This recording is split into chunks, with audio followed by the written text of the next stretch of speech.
This episode is brought to you by HP Plus. In a world full of smart devices, isn't it about time your printer got smart too?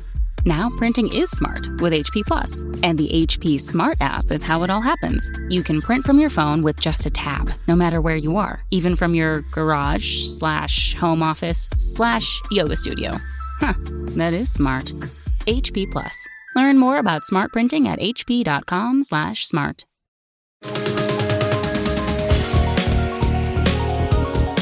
After a year of dealing with the pandemic, social distancing, and a lockdown, the idea of a nice, spacious house with a backyard has never been more appealing. But there's a lot that goes into owning your own home, and we want to talk about that today. I'm Roger Chang, and this is your Daily Charge. Joining me is Rich Brown, who runs all of our editorial coverage related to dealing with your home at CNET. Welcome, Rich. Hey, Roger. Thanks for having me on. Glad to be here. So the pandemic seemed to spark an unprecedented wave of demand for home ownership. What have you seen over the last year? Yeah, well, I think we've all seen this crazy market for home buying, right? I think you've got people kind of reconsidering whether they want to be in apartments or sort of smaller houses and maybe getting out of the city. But I think we're also seeing for people that own homes that have, the ability to get in there and do DIY stuff. I think they're like, people are nesting, right? They're like, how do I make the most out of this house that I'm now spending a lot more time in? That's a really good point. That brings us to a new package that you and your team have launched today regarding new home ownership. Tell me about that.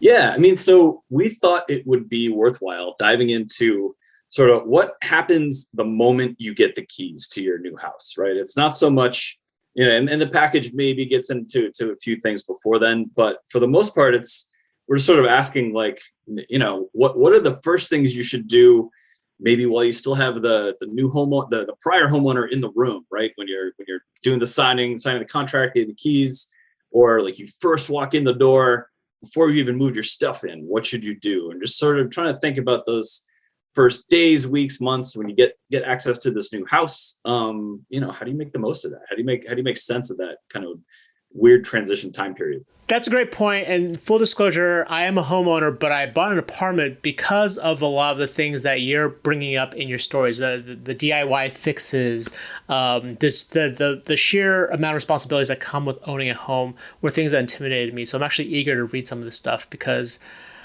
seeing as I've been stuck in an apartment for the last year and a half, I've been eager to find a house, and hopefully some of this stuff is going to help me out.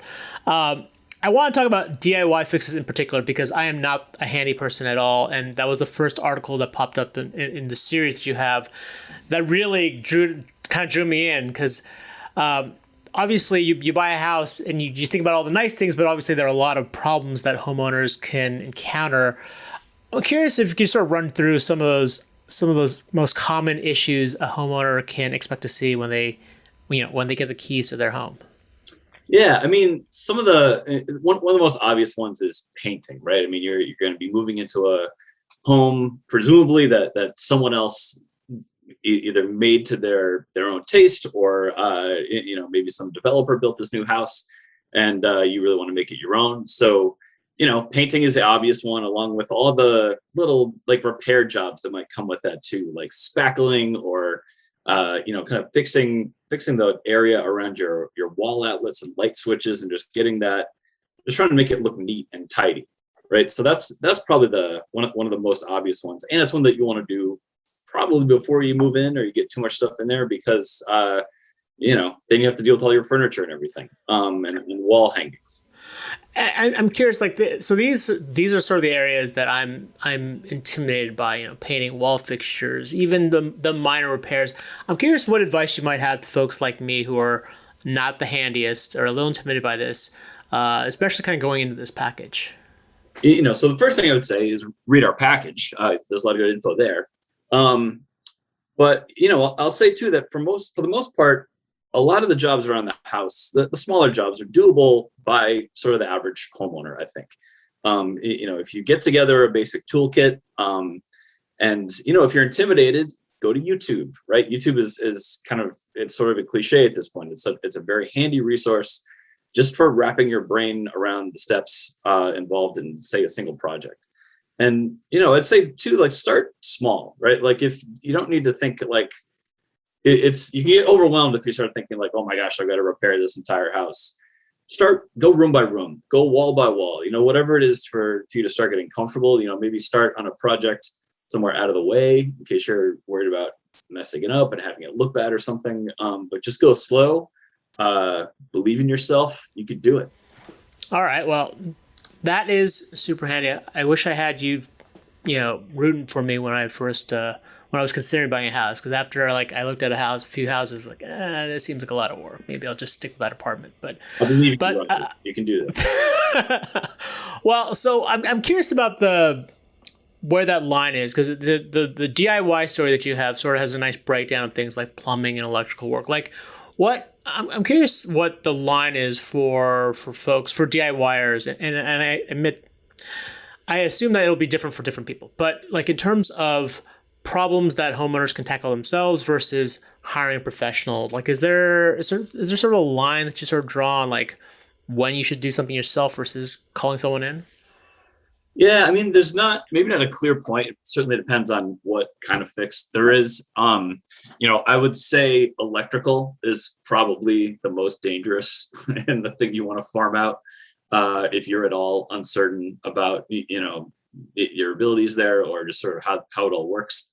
That's definitely the first thing I'd be careful about. Plumbing is probably an obvious other one. If you get that wrong, you can cause pretty bad damage to your house, or worst case, even mold, and then all of a sudden you're affecting your health. YouTube, I'll say again, has maybe pushed that line back a little bit in terms of what you can get yourself into and actually kind of successfully accomplish. I mean, that said, I was trying to repair a valve in my shower a couple of weeks ago, and followed YouTube, and then promptly broke the valve in half. So then I had to call the plumber to come bail me out. But also I think contractors are kind of getting used to this to some extent. They'll see a botched DIY repair, and they'll come in and all right, here we go. Let me do the job right. Well, I mean, hearing that story at least gives me a little bit of comfort there, that I'm not the only one who struggles with this stuff sometimes. Yeah. I think too, the more you do it, the more comfortable you get. That's just been my experience as a homeowner. Yeah. I think it's getting started. That building the momentum is definitely key. One of the other stories you've got out today is a list of questions that you should be asking the prior homeowner, and that's an interesting one. Because I hadn't even thought about that, but what are some of the things that you should keep in mind when talking to that prior homeowner? Yeah, I find that relationship and the whole home buying process just kind of strange, right? I mean, in a lot of cases, you might not even meet the prior owner, or you might just meet them during the contract signing, right? So you potentially have a very brief window to ask directly about maybe there are some things with the house that you just would want to know about that didn't come out in the inspection or your own walkthrough. So the idea is when or if you get that homeowner in the room and you feel like you can have a conversation with him or her, take that opportunity. So one thing, things like, when was the roof replaced and repaired? Are there what about the appliances? Do you have the manuals handy?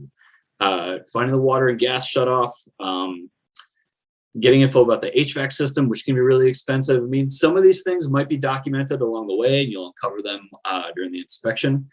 But some of them might not be, so just getting some of those, even weird things about certain fixtures around the house, oh, hey, this door sticks in this funny way. You've got to, you've got to do this.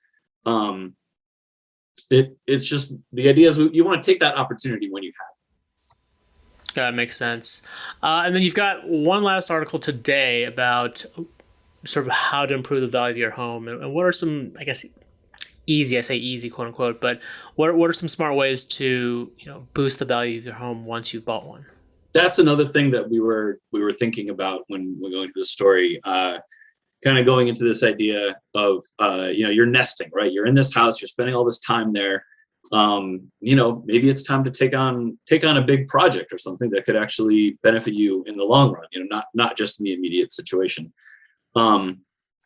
So, one thing that I think is most people kind of think about, do the bathroom, do the kitchen, do those remodels. Those are kind of obvious ones. They're expensive.